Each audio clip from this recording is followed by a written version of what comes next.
Welcome. Today is Wednesday, the 24th of February, 2021, and this is the Cluster API Project Community Meeting. Cluster API is a SIG Kubernetes project, and we are following the community guidelines for this meeting. If you'd like to talk, please raise your hand. And as always, treat everyone as you would expect to be treated. And in case it's not explicit, we mean kindly. So to start with, looks like we have some PSAs. I don't know who added these. Does anyone want to take credit for that? Yeah, this is a follow-up from last time.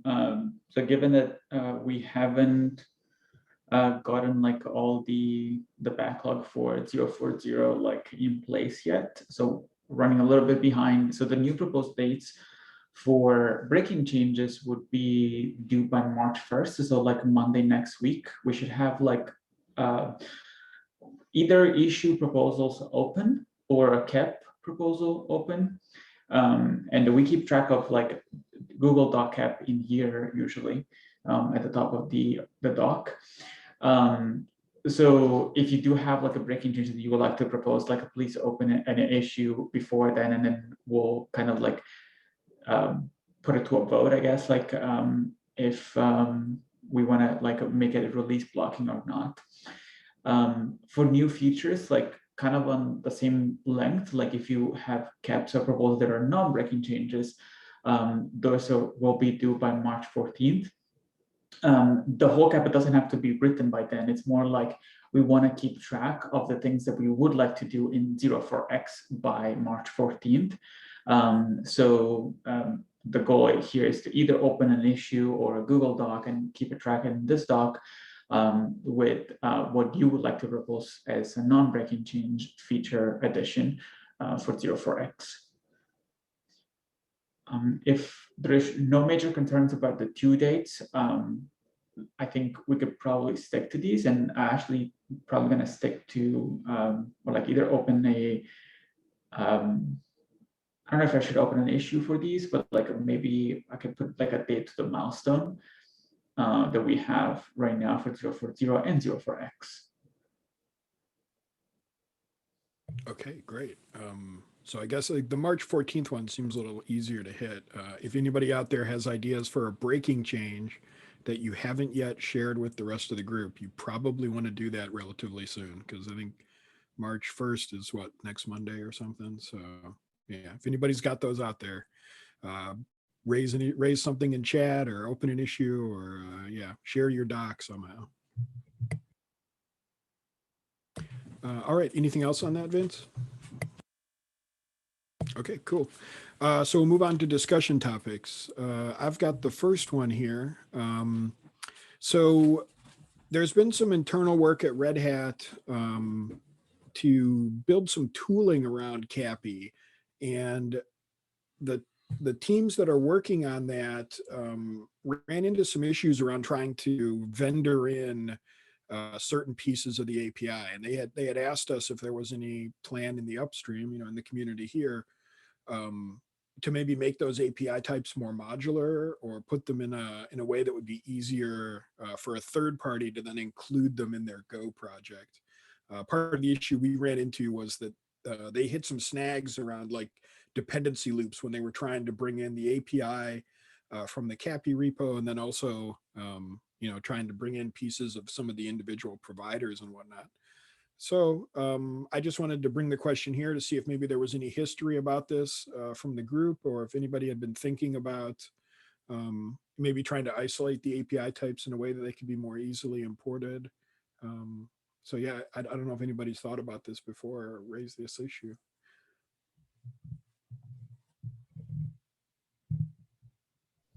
Could you clarify a little bit more, like what the actual issue was? Was this a controller runtime issue dependency or something else? So as I understand it, there was like a team building an experimental component, and they wanted to vendor in the cluster API types into the controller they were building. And then they also wanted to vendor in, I think they were trying to vendor in specifically like the AWS provider code or something like that. They had built a binary that was bringing these two things together. And what this person, who's doing the work had said was, first they ran into a cyclical dependency between the AWS provider and the main CAPI repo that they were bringing in. And I'll have to gather the details on that. I was still trying to understand exactly what they were doing, but that was one problem they hit. And then that kind of led him to ask me, like, was there ever an intention from the community to maybe generate the API types from Open API spec, or even make the API package an actual module of its own that could be imported, just on its own. So those were kind of some of the issues that they were running into. Yeah, it sounds like a misconfiguration with Go modules, as Nadir pointed out. Like, if you're using both main branch latest commits, like, you can't do that, because like Alpha 3, Kappa is still using Alpha 3 types, and well, Kappa is using Alpha 4, but Go modules will try to import both, and things will break. So yeah, like the versions have to match. So like with I mean, maybe, so I'm 100% sure that like you should be able to import both if the version tags do match, especially for the API types, especially because we keep most of the dependencies lined up. For example, the controller runtime ones, they will be the same for the same like series, if that makes sense. But yeah, we do have example like internally VMware downstream, they like are able to import code, which it works. Yeah, those types do work. In terms of making like a different module, that would be really, really challenging. We could try to ask like how to create a staging repo perhaps, but that's a whole different kind of. Yeah, and I honestly, I wouldn't want to suggest a path that saw like breaking the API out into a separate repo or whatever. I think that's just far too much work. I was, kind of curious if there had been any consideration in the past around, like having the API as like a module of its own or something. But it sounds like it just sounds like it's kind of organically grown together with the project. Yeah, I think things will get better. As Dave is mentioning, it's like, once we get to V1, things should be definitely more stable. But yeah, if that's not working, like let's try to like get down to why. But it should definitely work. Like the repositories are meant to work together. Like for at least like there's a matrix of versions that like are meant to work together. So yeah. Okay. I mean, these are good details, and I think some of the discussion that's going on in chat is good as well. Like, Brian pointed out, it's very common to find yourself in dependency hell when you go near multiple Kubernetes packages. It's truer words have never been spoken, Brian. Okay, so it sounds like there's not really much to do or change here. Perhaps we need to get a little better internally at how we vendor these projects and mind the versioning a little bit. But really, there's nothing we can do to make it more modular in the code, is what I'm hearing. I mean, aside from breaking it out into a separate, API package, which would be kind of crazy. Yeah, the only thing that I'm thinking is also like a controller runtime has to match the version. So if you're trying to use some operator SDK versions, I think they will be too new for CAPI Alpha 3. So yeah, you need kind of to figure that out. But I'm happy to take this offline. Okay, cool. Yeah, maybe I'll try and get a few more details internally, and then maybe we can just meet up sometime, later or next week or something to talk about it.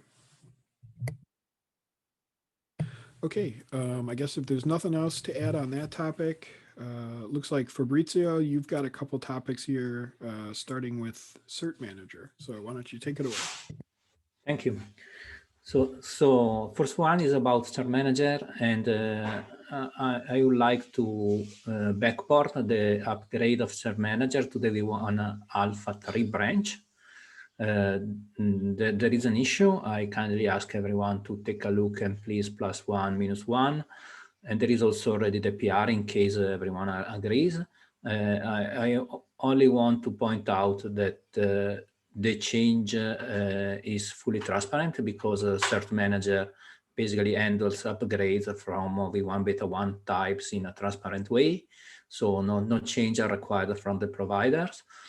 And the plus is that we get a GA version of Cert Manager, so means more stability in the V1 Alpha 3 branch.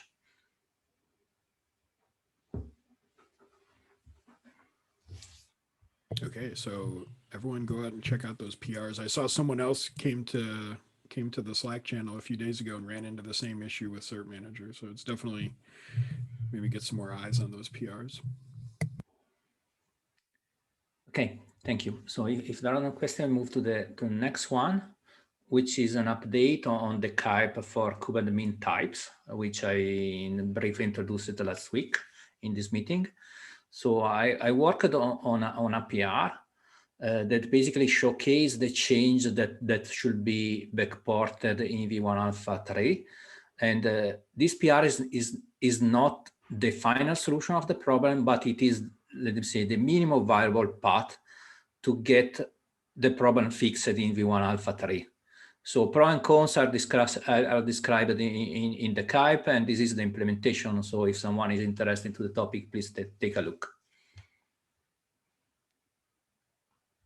Okay, great. I guess, yeah, if people are interested in that topic, check out the linked issues there. Okay, I'm not seeing any hands or questions on those, so I guess we'll move on to the next topic. Nadir, talking about some new KEPs that are coming. Hi. So yeah, me and Yassine have filed 2 new KEPs. They sort of deal with 2 sort of ongoing problems that it had, like reliance on Cloud Init. Obviously, not everyone is using Cloud Init. Red Hat's using Ignition, Flatcar Linux, which means you're not able to use some of the core cluster API controllers, such as kubeadm Control Plane and kubeadm Bootstrap. So this is a proposal to basically have a binary shim that we don't care how it runs, as in you can execute it using Ignition or Cloud Init, and then it does some of these sort of core Bootstrap requirements. It's designed to be pluggable, so it's got kind of like a data model, and you can add your own things to it. I guess it kind of looks like some configuration management systems of the past, I guess.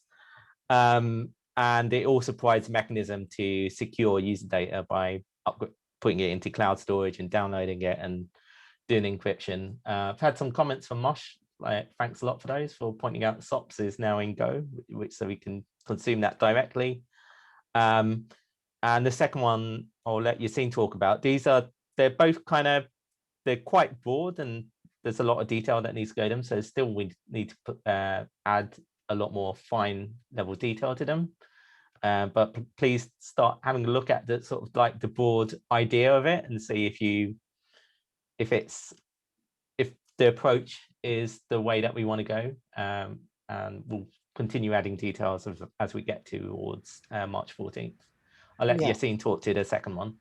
For the second proposal, it's basically to enable secure node attestation. It's going to be done through the same bootstrapper that Nadir was talking about earlier. And the idea is that we're going to, through this bootstrapper, propose and do a CSR with some attestation data. And then on the validation side, Cluster API would propose a generic controller that can be vendorable by infrastructure providers. This controller is going to have already like some generic bits to do the CSR validation. Some of these validations are already linked into the proposal, and it's going to be up to the infrastructure provider to implement a Go interface to basically validate this attestation data that is provided. Yeah, so this is still ongoing. We still need to add some details. Please have a look, see if it addresses some of your use cases in terms of security and some of your concerns. Okay, and I see Marcel has raised his hand. Why don't you go ahead? Yeah, I have a quick question to the OS independent machine bootstrapper. Just briefly, did you check out the pull request by Kinfolk about support for generating bootstrap data in Ignition to the kubeadm bootstrap provider currently? Because it seems like the goals are kind of similar, like the OS independent machine bootstrapper wants to use Ignition and wants to enable that, while this pull request also does the same in a different way. Yeah, I remember the previous one for pull requests. We still have the additional problem around securing user data around across different infrastructure providers. So for control plane secrets, you want to basically not have the private key material of the CAs visible in the, say, the EC2 user data or Azure user data or VMware guest info. So we kind of need like a mechanism to solve that as well, that works across any whether or not you're using Cloud Init or Ignition. So that's the piece. I think that's one of the main pieces in trying to address, like how do you do that in a way that's agnostic of the bootstrapper itself. Okay, I'm just asking because I would find it like interesting if, or desirable if we can find like a solution that is kind of consistent and we don't implement like similar things now in different places with the same kind of goal in mind, and then we have suddenly two ways to do something that's already highly specific that are then kind of competing. Yes, I totally agree. I think I did share like a version of this doc the other week with some of the Kinfolk folk.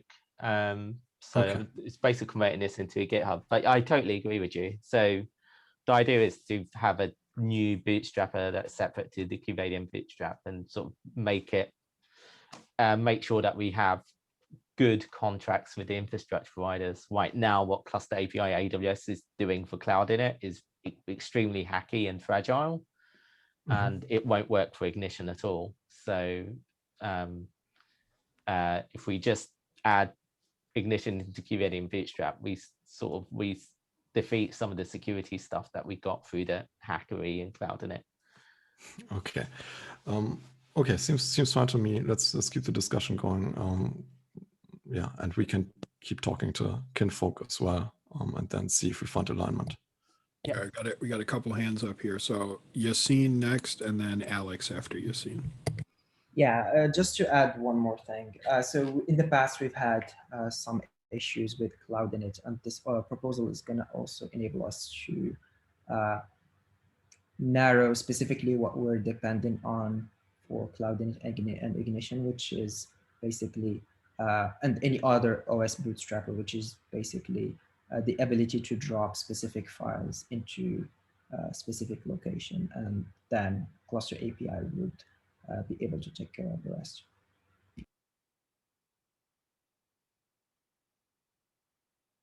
All right, Alex, go ahead. So the proposal for kubelet authenticator suggests a vendorable controller, and I just would like to share some experience that we had downstream with vendorable controllers, and that might become a pain very quickly because each time there is a bug in controller, and because all providers need to vendor it, we will need to update dependencies across each provider. And my question is, how will this affect release lifecycle? Will there be a need to create a special release with a hotfix and then like a release for each provider? Or because like this controller is touching security things, and I suspect that these bugs will be with very high priority. And just, did you think about that thing? Like, we just had this in previous, and it became a pain updating each provider on the controller bug. So the difference here is, like, if there's an issue on the generic controller, then yes, we're gonna have to do a security release as for any other security related issue. The only extra step is infrastructure providers would have to update to the next CAPI version. And like, frankly, that's like, at least for some of the providers, that's what we do usually when there's an issue or a security issue. We tend to bump right away the version of CAPI that we vendor. So the extra step here for the cost of having a vendorable controller is the fact that infrastructure provider have to update their dependency when they want to pull a new version of that controller.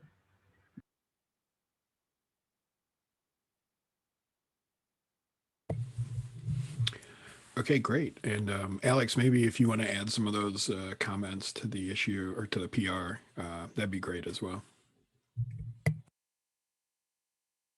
So yeah, some new caps for folks who are interested to get more involved with the project. It sounds like these caps could use some eyeballs and some suggestions, or at least comments. And looks like we have one more topic for today. Cecile talking about some Cap Z types here. This isn't specifically CAPI, but I just wanted to call this out quickly here since, the audience might be interested. We're very close to merging the V1 Alpha 4 types in Cap Z. So just want to say thanks to Nader for all his hard work there. And if you're interested in the Cap Z provider, then we're going to be accepting breaking changes after this PR merges in the main branch. And we're going to ask all the current PRs to retarget their changes to the Alpha 4 types if there are any Alpha 3 changes ongoing. So yeah, and also thank you to everyone who participated in updating the docs, the developer docs in CAPI for the V1 Alpha 3 to V1 Alpha 4 provider documentation. That was very helpful to us in the process of trying to keep track of all the things that needed to change because there are a lot. So yeah. Awesome, that's great to hear. So I guess any questions or comments on that topic? I don't see any hands. Are there any other topics people would like to bring up? We reached the end of the meeting quite early, so we can either take the time back, or if folks have ad hoc things they'd like to bring up, now's the time.